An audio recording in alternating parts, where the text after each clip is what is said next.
ہمارے کسی عالم کا، ہمارے کسی عوام میں کسی کا یہ عقیدہ نہیں کہ اللہ ڈائریکٹ نہیں سنتا.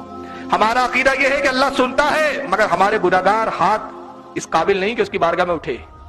ہمارے اعمال اس قابل نہیں کہ ان اعمالوں کی وجہ سے امید ہو کہ وہ ہمارے گناہوں کو بخش دے، مگر درمیان میں ایک نیک کا وسیلہ آ جائے تو اللہ سے پھر پوری امید ہو جاتی ہے کہ اس نیک کے وسیلے کی وجہ سے ہمیں بخش دے.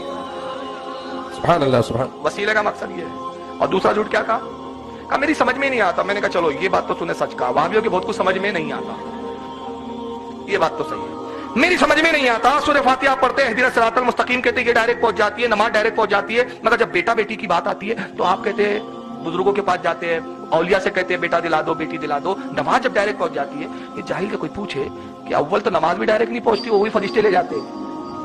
یہ بھی نہیں پتا اعمال بھی لے جانے والے فرشتے ہیں. دوسرا یہ نماز بھی خود ایک وسیلہ ہے، یہ سورہ فاتحہ یہ بھی تو وسیلہ ہے. تو اللہ قادر تھا، کہتا بندے تجھے نماز پڑھنے کی بھی کیا ضرورت ہے، ویسی مانگ لے دے دوں گا.